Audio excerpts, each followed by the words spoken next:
Normally क्या होता है, नॉर्मली गवर्नमेंट कहती है कि आप एक पर्टिकुलर ईयर में इनकम अर्न कर लो and we will charge tax on that your income in the next year, that is called assessment year. यही होता है ना कॉन्सेप्ट।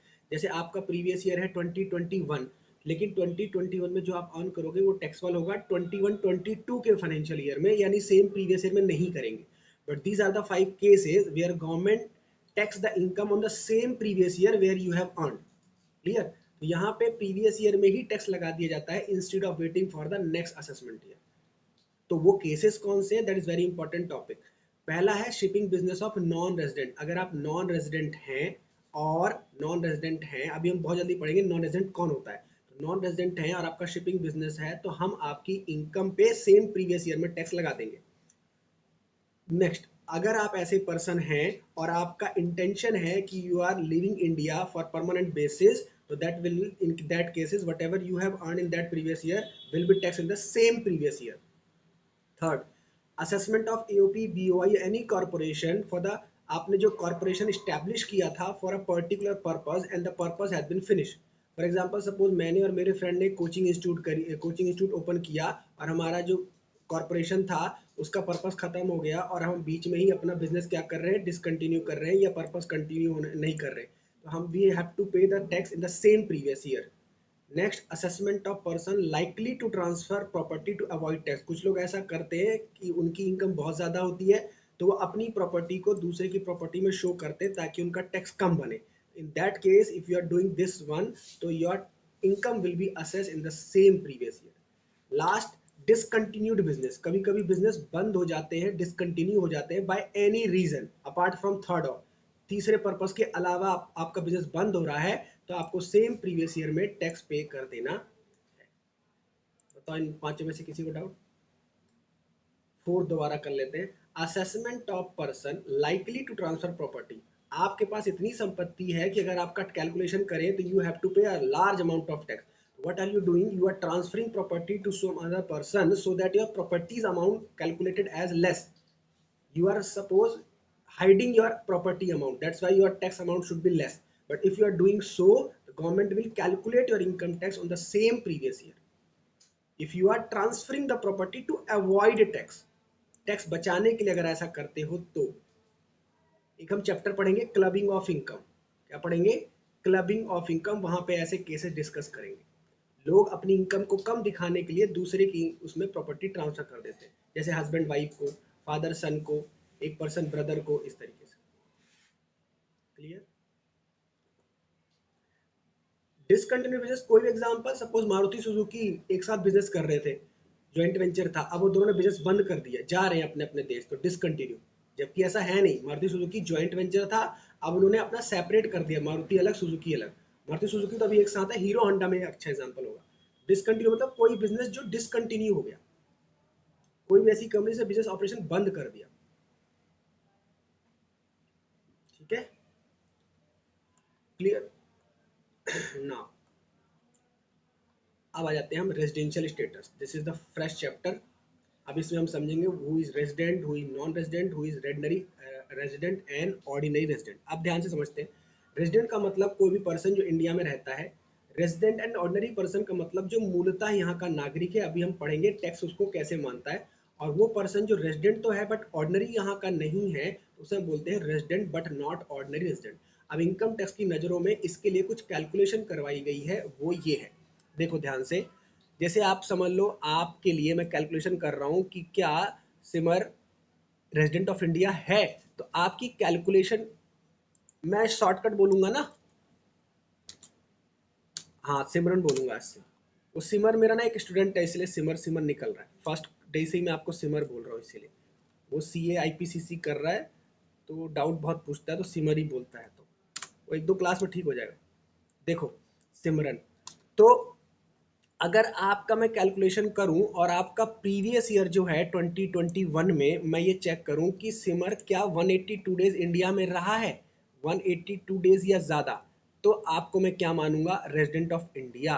दोबारा बोल रहा हूं, आपका मैं टैक्स कैलकुलेट कर रहा हूं इन असेसमेंट ईयर 21-22, तो उसके लिए चेक करना पड़ेगा कि आपका 2021 में इंडिया में रहने के डेज कितने रहे। अगर आपके इंडिया में रहने के डेज 182 डेज या एक दिन भी ज़्यादा आता है तो आपको मैं मानूंगा रेजिडेंट ऑफ इंडिया। लेकिन अगर ये कंडीशन नहीं लगती, सपोज 181 डेज आते हैं या 180 डेज आते हैं, तो भी मैं आपको छोड़ूंगा नहीं, मैं आपको फिर से पकड़ूंगा और मैं ये चेक करूंगा कि क्या आप पिछले साल का मतलब कम से कम आप 2021 में 60 डेज रहे। आप बोलोगे हाँ 60 डेज तो मैं रहा। फिर मैं बोलूंगा अगर आप प्रीवियस ईयर में 60 डेज रहे 2021 में, और उसके प्रीसीडिंग 4 प्रीवियस ईयर में, प्रीसीडिंग 4 मतलब 2021 के प्रीसीडिंग 4 मतलब 19 20 18 19 17 18 16 17 में 365 दिन रहे, तो भी आपको रेजिडेंट ऑफ इंडिया माना जाएगा। दोबारा बताऊं,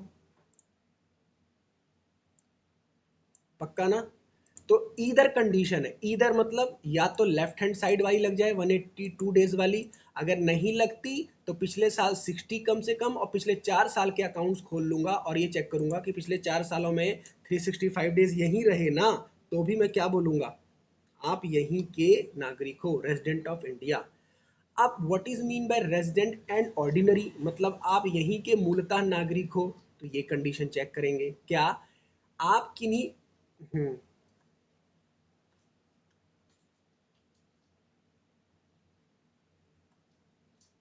सिटीजनशिप अलग है, रेजिडेंशियलशिप अलग है। Do not mix. Citizenship is another thing. We are talking about residentialship. One person may have more than two citizenship, right? आप इसके एंगल से बात करो, रहने के एंगल से बात करो आप, फिर मैं डाउट क्लियर करता हूँ। समझे आप डाउट को? Citizenship and residentship are two different things in income tax purpose, है ना? ऐसे तो बहुत सारे लोग इंडिया में रहते हैं, कैनेडियन सिटीजनशिप भी है, ऐसे बहुत सारे लीडर्स हैं जिनके पास अदर कंट्री सिटीजनशिप है, but we are taxing as per the residential status of the income tax, not in any other basis. जो टैक्स में लिखा है हम उसी एंगल से पढ़ेंगे। नाउ अब हम कैसे मानेंगे आप यहाँ के रेजिडेंट एंड ऑर्डिनरी हो, ध्यान से समझेंगे। पिछले दो प्रीसीडिंग प्रीवियस ईयर में आप, सॉरी, पिछले 10 प्रीसीडिंग प्रीवियस ईयर में आप किन्हीं 2 साल पे ये कंडीशन लग जाती है। मैं दोबारा बता रहा हूँ, पिछले 10 सालों में किन्हीं 2 सालों में आप रेजिडेंट प्रूव हो जाते हो, एंड यहाँ पे एंड है, यहाँ पे और था, एंड पिछले 7 प्रीसीडिंग ईयर में आप 730 डेज इंडिया में रहे हो, तो आपको माना जाएगा रेजिडेंट एंड ऑर्डिनरी। यहाँ पे पूछो आप डाउट।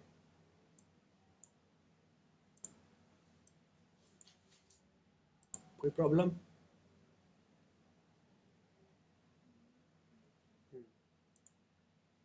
हाँ, तो कंफ्यूजिंग लर्न के एंगल से कंफ्यूजिंग नहीं है, ध्यान से समझो आप। अगर मैं आपका नॉर्मल स्टेटस निकालूं और उसमें से ये चेक करूं कि आप पिछले साल यानी प्रीवियस ईयर में 182 डेज रहे, हाँ, या फिर 60 डेज प्रीवियस ईयर में और 365 दिन पिछले 4 प्रीसीडिंग ईयर में। लेकिन यहाँ पे जो ऑर्डनरी के लिए कंडीशन है वो ये कह रही है कि पिछले 10 सालों का उसका अकाउंट चेक करो, और पिछले 2 सालों में क्या वो 2 साल, किन्हीं भी 2 साल रेजिडेंट हो रहा है, हाँ, और ये भी चेक करो कि पिछले 7 प्रीसीडिंग प्रीवियस ईयर में 730 दिन इंडिया में रहा। अगर दोनों कंडीशन लग जाए तो वो बनेगा रेजिडेंट एंड ऑर्डिनरी। पिछले 10 सालों में उसके ऊपर ये कंडीशन लगनी चाहिए, ये वाली 182 डेज वाली, या फिर 60 प्लस 365। अगर ये लग गई तो फिर ये भी चेक करो 730 डेज पिछले 7 प्रीसीडिंग ईयर में। अगर इन दोनों में से एक लगती है, कोई एक, दोनों नहीं लग रही, तो वो रेजिडेंट ऑर्डिनरी नहीं माना जाएगा। यहाँ पे एंड है। इसके क्वेश्चंस भी करेंगे हम, डोंट वरी, क्वेश्चन से और क्लैरिटी होगी, वहां पे हमें डेटा गिवन होगा। चलें आगे। अब एच यू एफ को देखते हैं। हमने एक पढ़ा था पर्सन, एच यू एफ, याद है? हाँ, हिंदू अनडिवाइड फैमिली में एक पर्सन होता है कर्ता, एक पर्सन होता है कर्ता जो कंपनी, सॉरी, जो फैमिली बिजनेस को रन करता है, फैमिली बिजनेस का हेड कहलाता है। तो एच यू एफ का रेजिडेंशियल स्टेटस देखने के लिए हम पकड़ते हैं कर्ता को, ठीक है, हम पकड़ते हैं कर्ता को, ठीक है। अब देखो, आप पहले ये सेंटेंस पढ़ते हैं, क्या लिखा हुआ है? H U F is set to be resident in India in any previous year in every case except where during that year the control and management of its affair is situated wholly outside India. अब इसको negative पढ़ो आप, इसने language change करी है, हम इसको normal language पढ़ते हैं, लॉ की लैंग्वेज है। यहाँ पे ये समझना है कि अगर HUF जिसकी हम बात कर रहे हैं वो उसका कंट्रोल एंड मैनेजमेंट, उसके डिसीजन, उसके बिजनेस का अफेयर, उसके ऑफिसेज यहाँ पे हैं, थोड़ा सा भी कंट्रोल इंडिया से है, तो उस HUF को इंडियन ही मानेंगे। और वैसे ही मैंने आपको बताया HUF बिजनेस इंडिया में ही एग्जिस्ट करता है, किसी और कंट्री में ये कंसेप्ट नहीं है। तो अगर आपका बिजनेस अफेयर कंट्रोल इंडिया से होता है थोड़ा सा भी, चाहे भले आप बोलो हमारे सारे ऑफिस इंडिया से बाहर है, बस एक ही ऑफिस इंडिया में है, तो हम HUF को रेजिडेंट मान लेंगे। और HUF को रेजिडेंट एंड ऑर्डिनरी मानने के लिए हम कर्ता को पकड़ेंगे और कर्ता के लिए ये वाली कंडीशन सेम लगा देंगे, ये वाली जो हमने रेजिडेंट एंड ऑर्डिनरी लगाई थी एक नॉर्मल पर्सन के लिए, वही कर्ता पे लगा देंगे कि क्या कर्ता पिछले 10 प्रीसीडिंग प्रीवियस ईयर में 2 साल रेजिडेंट रहा, एंड वही कर्ता पिछले 7 प्रीसीडिंग प्रीवियस ईयर में 730 दिन इंडिया में रहा, तो उस कर्ता के एंगल से HUF मानी जाएगी resident and ordinary resident of India. Clear और not clear? Now come to the next, AOP BOI form and other cases. इसमें भी सेम लिखा हुआ है। अगर ये AOP BOI अगर इनका कंट्रोल इंडिया से है थोड़ा सा भी, तो हम क्या मान लेंगे इनको रेजिडेंट, और अगर ये बाहर पूरा कंट्रोल है तो इसको मानेंगे नॉन रेजिडेंट। यहाँ पे ऑर्डिनरी कॉन्सेप्ट एग्जिस्ट नहीं करता। इसी तरीके से कंपनी का देखो, अगर कंपनी है डोमेस्टिक कंपनी है, जैसे रिलायंस है, हम सबको पता है रिलायंस यही फॉर्म हुई, तो उसको ऑब्वियसली इंडियन कंपनी मानेंगे। और अगर कोई बाहर की कंपनी भी है और उसका इफेक्टिव मैनेजमेंट इंडिया से है, तो उसको इंडियन कंपनी मान के टैक्स लगाएंगे। आई एम सेइंग मान के टैक्स लगाएंगे, भले वो बाहर की है। आपका इफेक्टिव मैनेजमेंट इंडिया से है तो हम आपको मान के टैक्स लगाएंगे। क्लियर? हाँ। हम्म। हाँ। हाँ। हाँ, इफेक्टिव मैनेजमेंट ऑफ इंडिया के बेस पे है वो फॉरेन कंपनी, बट उनको हम इंडियन मान के टैक्स लगाएंगे, उनके अकॉर्डिंग टैक्स, जो मैंने ऊपर स्लैब पढ़ाई थी फॉरेन कंपनी को मान के, वरना तो टैक्स से बच जाएंगे ना। इंडियन इंडिया में काम करेंगे, टैक्स देंगे नहीं, तो फिर तो बच जाएंगे, ऐसे तो पूरा विश्व हमारे यहाँ पे आ जाएगा काम करने। अब ये समझते हैं, this is very important table, करें इसको। अब आप देखो, यहाँ पे सपोज करो, यहाँ पे मैं हूँ, मैं मतलब रेजिडेंट एंड ऑर्डिनरी हूँ। आप सपोज कनाडा जाते रहते हो, तो कभी आप रहते हो रेजिडेंट, कभी नॉन रेजिडेंट, तो आप हो गए नॉन ऑर्डिनरी।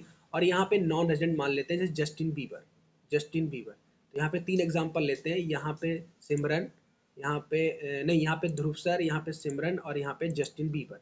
तो अब ये टेबल कहती है कब किस किस को टैक्स देना पड़ेगा, तो इसको ध्यान समझेंगे।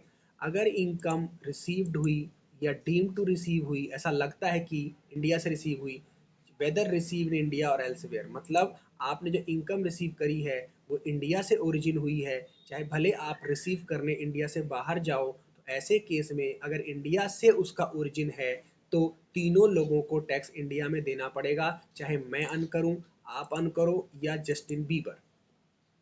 दोबारा समझाऊं, क्योंकि इनकम रिसीव्ड और डीम टू बी रिसीव्ड कहाँ हुई, इंडिया में। यहाँ पे बोल रहा है इनकम इंडिया में रिसीव हुई, या ऐसा लगता है इनकम रिसीव हुई, चाहे अर्नड इंडिया से बाहर क्यों ना हुई हो। ठीक है। दूसरा केस, अब यहाँ रिसीव्ड वर्ड हट जाएगा, यहाँ पे अक्रू वर्ड आएगा, इनकम विच अक्रू और अराइज इन इंडिया और deem to accrue arise in India during previous year whether received in India और एल्सवेयर। अब यहाँ पे अक्रू लिखा हुआ है, अक्रू का मतलब आपने कुछ ऐसी एक्टिविटी की है इंडिया में जो इंडिया की वजह से आपको इनकम मिल रही है, तो तीनों को देना पड़ेगा, तीनों को देना। वहां तो रिसीव्ड ही हो गई थी इंडिया में, यहाँ पे क्या है अक्रू और अराइज। जैसे आप ऑफिस जाते हो, तो ऑफिस जाते हो तो आपको सैलरी मिलती है 1 मंथ के बाद, लेकिन 1 मंथ के बाद तुरंत फर्स्ट डेट को नहीं मिलती, 7 तक सैलरी मिलती है। इसका मतलब आप बोल सकते हो जैसी 30th मंथ बीत जाएगा तो आप बोलोगे मेरी सैलरी अक्रू हो गई। अक्रू मतलब जिसका राइट अराइज हो गया, मिलेगी बाद में। तो ऐसा केस अगर है और वो इंडिया से है, तो तीनों केस में आपको टैक्स देना है, तीनों लोगों को। क्लियर? नेक्स्ट, ये थोड़ा ध्यान से देखना, इसमें एक पर्सन माफ हो जाएगा। इनकम विच अक्रू और अराइज आउटसाइड इंडिया। अब ये इनकम ही अराइज कहाँ से हुई? आउटसाइड इंडिया, एंड रिसीव्ड भी आउटसाइड इंडिया। अक्रू भी कहाँ हुई? बाहर से। रिसीव भी कहाँ हुई? बाहर से। लेकिन जिस सोर्स से हुई वो बिजनेस कंट्रोल कहाँ से होता है? इंडिया से। तो जस्टिन बीबर टैक्स नहीं देगा, मैं और आप तो देंगे ना। जस्टिन बीबर क्यों देगा? क्योंकि वो जिस कंट्री में है वही इनकम अर्न कर रहा है, तो वो हमें क्यों देगा? कंपनी उसके देश में है, क्योंकि कंपनी हमारी है, ओरिजिन कंट्री हमारी है, तो मैं और आप टैक्स देंगे क्योंकि हम दोनों ही रेजिडेंट हैं। बट मैं ऑर्डनरी हूं और तुम नॉन ऑर्डनरी हो, but we both have to pay tax. ठीक है। Next, income which accrue arise outside outside India and receive outside India in previous year for any other source। any other source का मतलब इस case के अलावा, business income के अलावा किसी सोर्स से आपको इनकम मिल जाती है तो सिर्फ मैं टैक्स, शेयर इन्वेस्टमेंट किसी भी केस में, हाउस प्रॉपर्टी है तो सिर्फ मैं टैक्स भरूंगा, आप नहीं भरोगे, ना आप ना जस्टिन बीबर। ठीक है, बोलो। नेक्स्ट, इसको पहले मैं ठीक कर देता हूँ। ये हो गया प्रीवियस ईयर, ये प्रीवियस ईयर ना हो गई प्रीसीडिंग प्रीवियस ईयर। आपका प्रीसीडिंग प्रीवियस ईयर कहलाएगा, आपका प्रीवियस ईयर क्या कहलाएगा?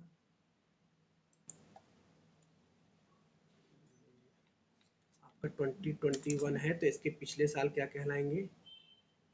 1920। इस तरीके से आपके कुछ ये प्रीवियस ईयर कहलाएंगे। इसका एक और ले लेते हैं एग्जांपल, 1819। अब देखो ध्यान से, इनकम विच अक्रू और arise outside India and receive outside India during the preceding previous year, this is previous year, है ना, and remitted to India during previous year. आपको जो इनकम मिली है वो पिछले से पिछले साल की है, मतलब 2021 की नहीं है, 1920 1819 की है, लेकिन आप उसको भेज रहे हो इंडिया में अपने पेरेंट्स को या किसी को, किस ईयर में? 2021 में। तो किसी भी पर्सन को टैक्स नहीं देना क्योंकि वो प्रीवियस ईयर की है ही नहीं। ठीक है, क्लियर? मैं ठीक कर देता हूँ, प्रीसीडिंग प्रीवियस ईयर।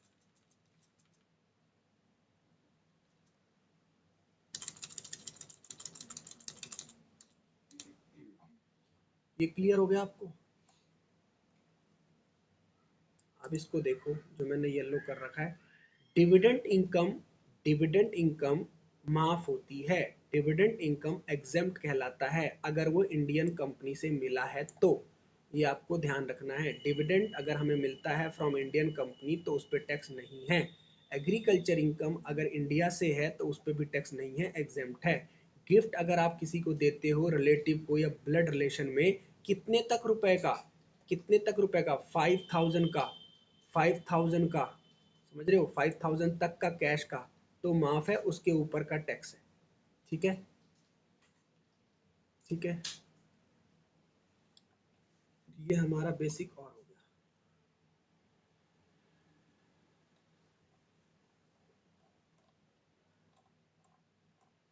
अब इस पे थोड़ा डिस्कशन करते हैं, जो पूछे क्वेश्चन किया ना हमने, इस पे ये टेबल का डिस्कशन करते हैं, करें इसको। जो मैंने टेबल सिखाई ना आपको ये वाली, इसी का हम क्वेश्चन करेंगे। अब आपको बताना है कि ये तीनों में से कौन कौन टैक्स भरेगा। करें स्टार्ट। ये वही तीन लोग हैं, देखो, compute the gross total income of mister x for the assessment year. आपका असेसमेंट ईयर ले लो, असेसमेंट ईयर आपका 2021। अब आपको बताना है कि अगर मिस्टर एक्स, असेसमेंट ईयर, हाँ 21, अगर आप मिस्टर एक्स हैं और पहले केस में ये है, दूसरे केस में ये है, तीसरे केस में है, तो आपको बताना है कि कब कब वो किस किस केस में टैक्सेबल होगी। तो फर्स्ट बताओ आप, income from salary in India, in India बताओ, सैलरी मिली है इंडिया से तो रिसीव्ड इन इंडिया हो गया, received in India, case one लग गया, तीनों के केस में टैक्सेबल। ठीक है, दूसरा देखो, ऑल केसेस में लग जाएगी tax. Second, dividend from Indian company received in US, received in US, लेकिन कहां से? Indian company. तीनों में ये वाला केस है, देखो ये वाला, ये वाला केस। पहले 2% टैक्स भरेंगे resident and ordinary, non resident नहीं भरेगा, जस्टिन बीबर नहीं भरेगा। ठीक है, ये मैंने एग्जांपल दिया था रिलायंस कंपनी यूएस में। Clear? Clear? Third, income from house property in Pakistan and received there. हमने कोई प्रॉपर्टी खरीदी है पाकिस्तान में, वहां से इनकम अराइज हुई, तो अदर सोर्स की इनकम है, अदर देन बिजनेस। ये वाला केस लग गया, सिर्फ कौन भरेगा?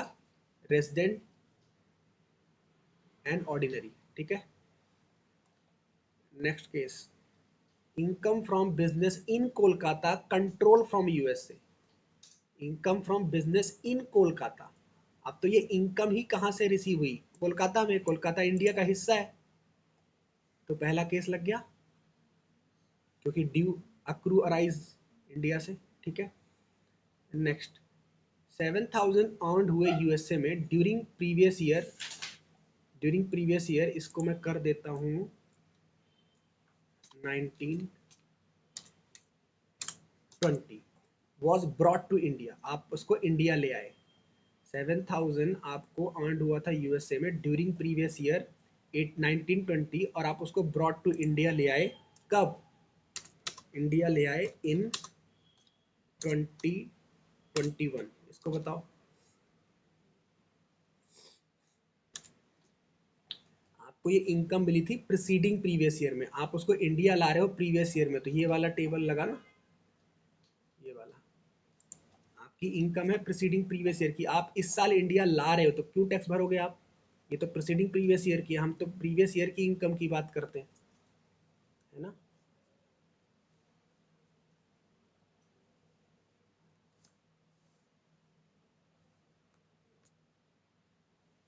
अच्छा, अब क्लियर है? एक बार और बताओ इस केस को। क्लियर हो गया ये क्वेश्चन। यस, लास्ट बचा, received 1,000 draft from his father in USA for his daughter's marriage, assume $1 = 68। जरा कैलकुलेट करो कितना हो गया इंडियन रुपीज में। $1,000 मिले हैं फादर से डॉटर की मैरिज में। ठीक है, कितना? 68 इंटू 1,000, 68,000 हो गया। कैश में मिला है, गिफ्ट नहीं है, कैश में मिला है, टैक्सेबल होगा मोर देन 5,000। ठीक है, बस। तो इस तरीके से ये क्वेश्चन हो गया। बस प्रेजेंटेशन कैसे करनी है, इस तरीके से, ऐसे आप पर्टिकुलर्स रेजिडेंट ऑर्डिनरी, और यहाँ पे पर्टिकुलर्स इतने जाओगे तो ऐसे पर्टिकुलर्स बनाओगे इस क्वेश्चन को लिख के, और फिर यहाँ टेबल में अमाउंट डालोगे, पहले में, दूसरे में, तीसरे में, पहले में, दूसरे में, तीसरे में, यहाँ पे टोटल कर दोगे लास्ट में। ठीक है,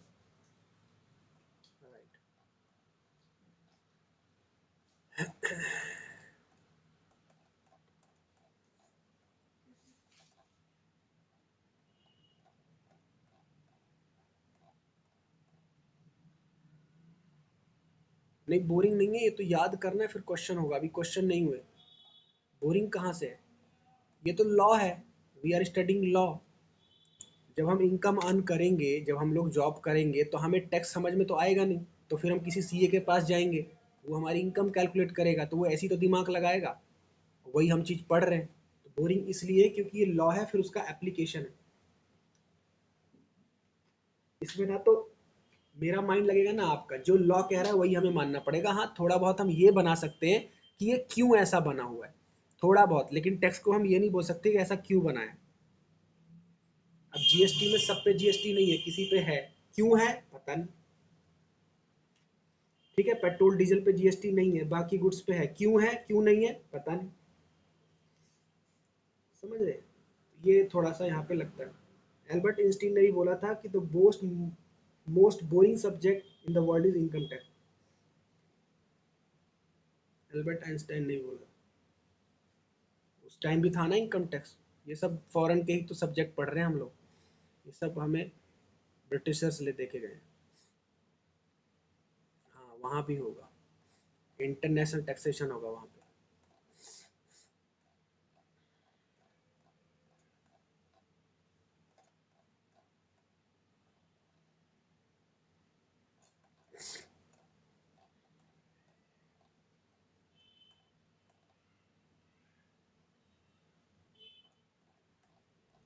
हमारे पास 5 हेड्स ऑफ इनकम क्या है बताओ?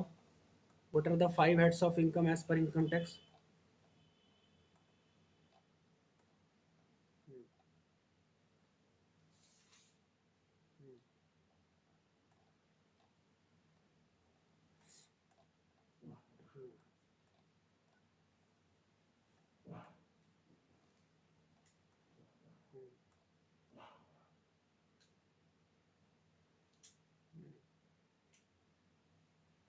ठीक है, तो we are starting with first source of income. First doesn't mean salary, first means we are starting from first heads of income house property, salary we will take up later. We are starting with income from house property, right? अब इसमें theory भी है, practical भी है। तो पहले मैं आपको इसकी थ्योरी समझा रहा हूँ, फिर हम इसके न्यूमेरिकल्स करेंगे। तो पहले हाउस प्रॉपर्टी का मतलब समझो किस तरीके से कैलकुलेट होती है। सपोज आपका बेसमेंट है या आपका कहीं पे प्लॉट है, आपने उसको लेट आउट कर दिया, चाहे रेजिडेंशियल के लिए चाहे कॉमर्शियल के लिए, उस पर अगर आपको रेंट रिसीव होता है तो आपको इनकम टैक्स कैलकुलेट करना है under this head, that name income under the head house property. उस हाउस प्रॉपर्टी, क्योंकि वो हाउस आपका है, आप उसके ओनर हो, रेंटल इनकम आपको रिसीव हो रही है, तो if you are receiving income by that property, that will be tax under the head income from house property. Clear? अब यहाँ पे कई टर्म्स हमें पता होनी चाहिए, जैसे what is municipal value, what is fair rent, right, what is standard rent, what is actual rent. तो उसके बाद क्योंकि ये टर्म्स आएंगी हमारे फॉर्मूलाज में, what is municipal value, it means the value of property as per municipality record. जैसे suppose मैं दिल्ली में रहता हूँ तो यहाँ एमसीडी है, south MCD, north MCD, west MCD. तो एमसीडी ने हर जगह की प्रॉपर्टी के रेट्स का रिकॉर्ड बना रखा है कि इस एरिया की प्रॉपर्टी इतने रुपए की होगी। तो आपकी म्युनिसिपल वैल्यू कितनी है आपके प्रॉपर्टी की, तो इनकम टैक्स आपसे पूछेगा, that is municipal value. Fair rent क्या होता है? It means rent of similar property in same locality. आप कहते हो मैं तो रेंट सिर्फ 5,000 ले रहा हूँ, लेकिन पता चला बगल वाला उसी जगह में रहता है और रेंट चार्ज करता है 10,000, तो हम क्या मानेंगे? फेयर रेंट कितना है? 10,000, मतलब rent of similar property in the same locality. इसे रीजनेबल रेंट भी कहते हैं। Clear? What is standard rent? It means rent as per rent control act. ये एक एक्ट है जो रेंट डिसाइड करता है। रेंट कंट्रोल एक्ट के अकॉर्डिंग मिनिमम मैक्सिमम रेंट बताता है कि इतना मिनिमम होना चाहिए, इतना मैक्सिमम होना चाहिए उस एरिया का। इसे हम बोलते हैं स्टैंडर्ड रेंट। क्लियर? और लास्ट होता है एक्चुअल रेंट, जितना आप रियली में चार्ज करते हो अपने टेनेंट से। क्लियर? तो अगर हमें म्युनिसिपल वैल्यू, अगर हमें प्रॉपर्टी की वैल्यू कैलकुलेट करनी है तो we have to take care of these 4 values: municipal value, fair rent, standard rent, actual rent. Clear?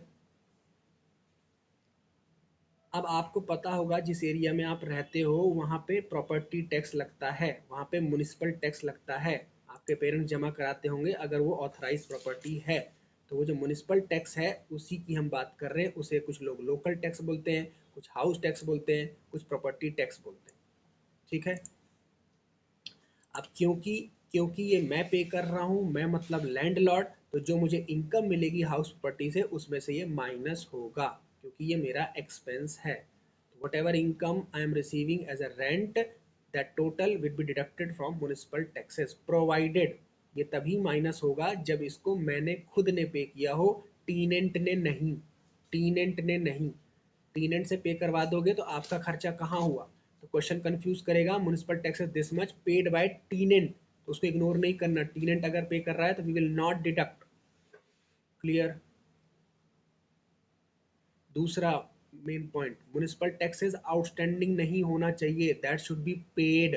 Paid basis पे माफ होता है, पेमेंट की है तभी। अगर आप कहते हो म्युनिसिपल टैक्सेस ड्यू है तो माइनस नहीं करना। तो फर्स्ट थिंग इज पेड होना चाहिए, second thing is paid by owner होना चाहिए। क्लियर? ओके, अब इस चार्ट को देखते हैं, पढ़ें इसको। अब देखो यहाँ पे क्या लिखा है, टाइप्स ऑफ हाउस प्रॉपर्टी, मैंने शॉर्ट फॉर्म लिखा है यहाँ पे। Types of house property, let out property. Let out property किराए पे दी गई है, किराए पे कोई प्रॉपर्टी है, हमेशा उस पर टैक्स लगेगा चाहे जितनी भी इनकम आए। दूसरा, सेल्फ ऑक्यूपाइड प्रॉपर्टी, एसओपी मतलब सेल्फ ऑक्यूपाइड, आप खुद रहते हो, और खुद रहते हो, अगर वो उसको अपने खुद की प्रॉपर्टी पे आप क्या करते हो, रहते हो, रहते हो, तो अगर एक ही सेल्फ ऑक्यूपाइड है उसी में रहते हो तो माफ। लेकिन सेल्फ ऑक्यूपाइड में कहते हो दो घर हैं, एक में आप रहते हो, एक बच जाती है, तो जिसमें आप रहते हो वो माफ, जिसमें आप नहीं रहते उसे हम मान लेंगे डीम्ड लेट आउट। मैं दोबारा बता रहा हूँ, मेरे पास दो घर हैं, एक साउथ दिल्ली में एक नॉर्थ दिल्ली में, मैं कह रहा हूँ दोनों ही रेजिडेंशियल हैं, तो इनकम टैक्स खुद बोलेगा किसी एक को मान लो सेल्फ ऑक्यूपाइड, दूसरी को मानना ही पड़ेगा डीम्ड लेट आउट, उसमें टैक्स लगाया जाएगा। समझ में आई बात? बस यही समझना है। तो सेल्फ ऑक्यूपाइड का मतलब खुद रहते हो, लेकिन आप इनकम टैक्स में ये नहीं बोल सकते कि मैं एक से ज़्यादा घर में रहता हूँ, वरना इनकम टैक्स उस पर डीम्ड मान लेगा, मतलब हम मान लेंगे वो भी लेट आउट है। बाकी रहने के लिए एक माफ़ करेगा, वो एक में आप रहना दिखा सकते हो, इसके क्वेश्चन हम करेंगे। ठीक है, this is the format, this is the format that how we calculate income from house property. जैसे मैंने वो फॉर्मेट दिखाया था ना आपको, कौन सा, कंप्यूटेशन ऑफ टोटल इनकम। अब इसमें, अब वो तो था पांचों हेड से कैसे टोटल करते हैं, अब ये सिर्फ एक हेड का है कि अगर कोई person income from house property calculate करता है तो वो कैसे कैलकुलेट करेगा। हमारा प्रीवियस ईयर क्या है एग्जाम में, 2021। तो अगर उस ईयर में किसी की इनकम मिलती है तो हम कैसे कैलकुलेट करेंगे, दिस वे। अब ये टर्म आपको मैंने समझा दी है, आपको प्रॉब्लम नहीं आएगी। सबसे पहले उस प्रॉपर्टी की म्युनिसिपल वैल्यू निकालो, फिर फेयर रेंट निकालो, इनमें से जो ज़्यादा है उसको पकड़ो, उसको कंपेयर करो स्टैंडर्ड रेंट से, स्टैंडर्ड रेंट और इसको कंपेयर करो, इस यहाँ पे लो, यहाँ पे लो, इसे बोलते हैं एक्सपेक्टेड रेंट। फिर इसको कंपेयर करो एक्चुअल रेंट से, इसको कंपेयर करो एक्चुअल रेंट से, इनमें से जो ज़्यादा आएगा हाइयर, इसे बोलेंगे GAV. What is GAV? Gross annual value, gross annual value. उसमें से माइनस करो म्युनिसिपल टैक्स, जो कंडीशन बताई थी वो चेक कर लेना, पेड होना चाहिए और ड्यू नहीं होना चाहिए। माइनस करने के बाद आ जाएगा एन ए वी, इसमें से माइनस होता है स्टैंडर्ड डिडक्शन, 30% फ्लैट माइनस हो जाएगा, किसका 30%, इसका एन ए वी का। और अगर आपने उस घर के अगेंस्ट कोई बोरिंग की हुई है, मतलब लोन लेके घर बनवाया था, तो उसका जो इंटरेस्ट पे करते हो वो माइनस हो जाएगा, that will be your net income from house property. Clear? अब आप कॉपी निकालो, एक क्वेश्चन यहाँ पे कराता हूँ क्योंकि मुझे पता भी आप समझे नहीं। कॉपी निकालो, मैं वैल्यूज बोल रहा हूँ, आप मुझे जीएवी बताना कितना है। 80% क्वेश्चन गलत होता है यहाँ पे जीएवी तक, और रेस्ट 20% गलती होती है यहाँ पे स्टैंडर्ड रेंट के पास। तो रफ कॉपी निकालो, मैं वैल्यूज बोल रहा हूँ, आप मुझे जीएवी बताना। लिखो, municipal value 1 lakh,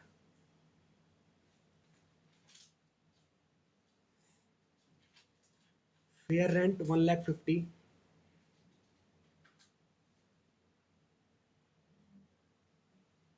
standard rent 120,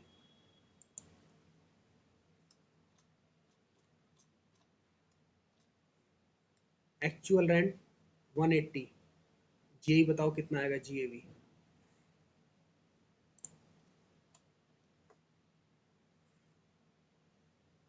120।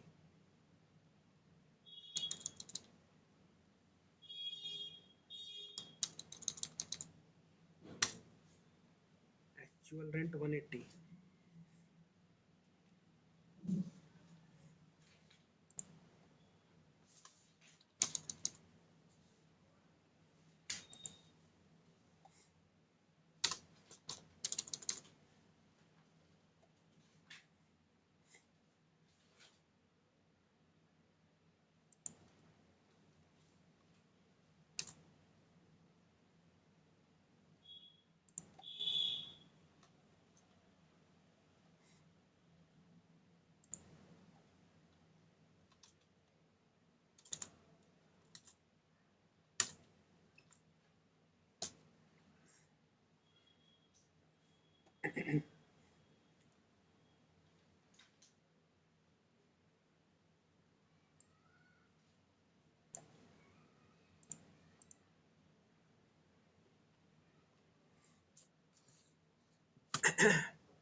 हो गया।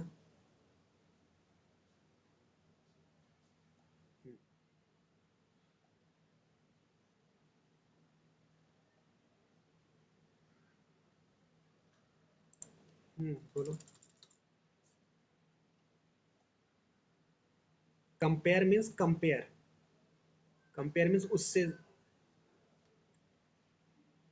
हाँ,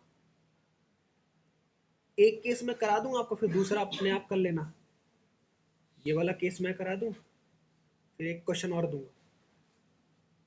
नहीं, ऐसे नहीं करना। देखो, एक मैं करा रहा हूँ, देखो यहाँ पे फिगर वही है, मैं करा रहा हूँ। देखो, municipal value 1 lakh, fair rent 150। Question कहता है यहाँ तक जो ज्यादा हो। कौन है higher of to?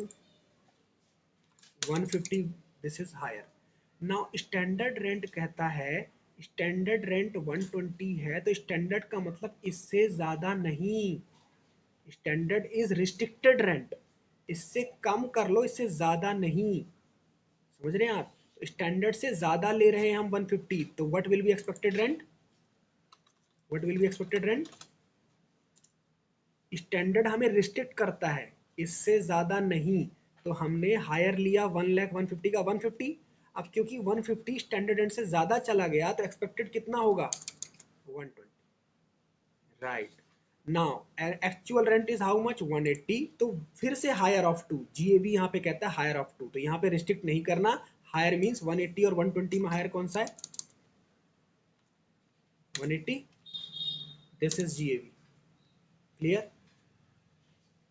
This is GAB. अब आप करो, मैं नई फिगर बता रहा हूँ। लिखो, municipal value 2,10,000,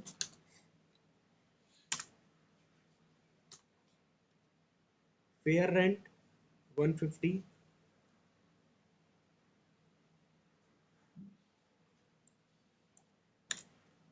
standard rent 120, standard rent 120,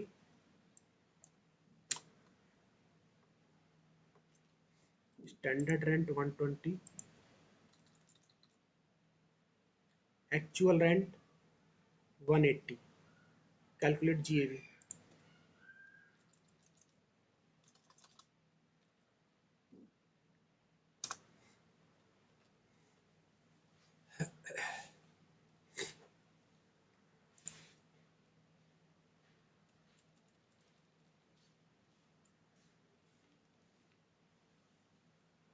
करके देखते हैं।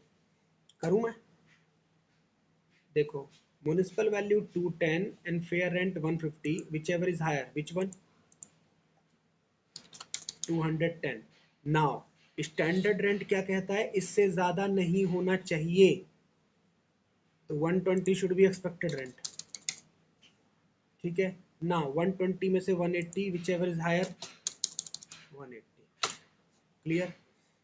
समझ में आ गया जी अभी तक? अब यहाँ पे एक एक्सेप्शन है, विल डिस्कस लेटर ऑन, कि जहाँ पे यहाँ पे हम थोड़ा सा यहाँ रूल चेंज करते हैं। उसका रीजन ये होता है कि एक्चुअल रेंट हमें कम मिला है, उसका रीजन है। अभी कंफ्यूज नहीं होना, अभी यही समझना है। ये मैंने प्रोसेस जो समझाया, ठीक है? अब इसी क्वेश्चन में अगर प्रॉपर्टी टैक्स होता, माइनस कर देते। इसी में जो भी आता, इसको हम एक बार कर ही लेते हैं आगे। इसको पूरा ही कर लेते हैं। म्युनिसिपल टैक्सेस लिखो, इसी में कंटिन्यू। 25,000। बताओ एनएवी कितना आया? इसी कंटिन्यू करते हैं। What is NAV?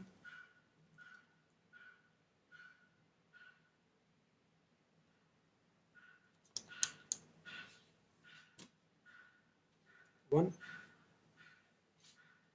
180 minus 25, how much? 145। 55। 55, ठीक है। नाउ अब कहता है डिडक्शन। डिडक्शन में पहली डिडक्शन है 30% of NAV. Now calculate 30% of 155। 30% of 155।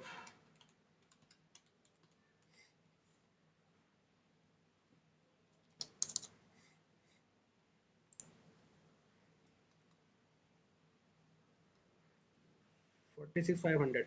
Now interest on borrowing in most of the cases will be given to us, but sometime we need to calculate, है ना, sometime we need to calculate. We have been given borrowing, we have been given a period of borrowing, so we will calculate. But now in this case I am giving you fixed amount, that is 4500. Suppose 4500 you are paying interest on borrowing, then what will be the income from house property net?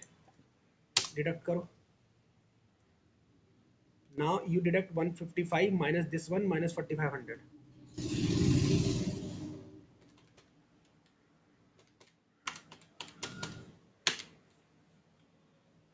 No, no.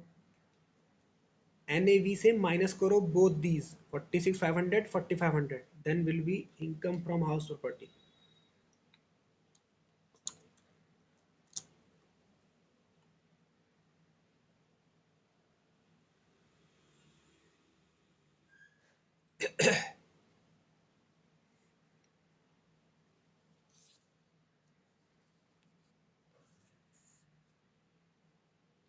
Sure.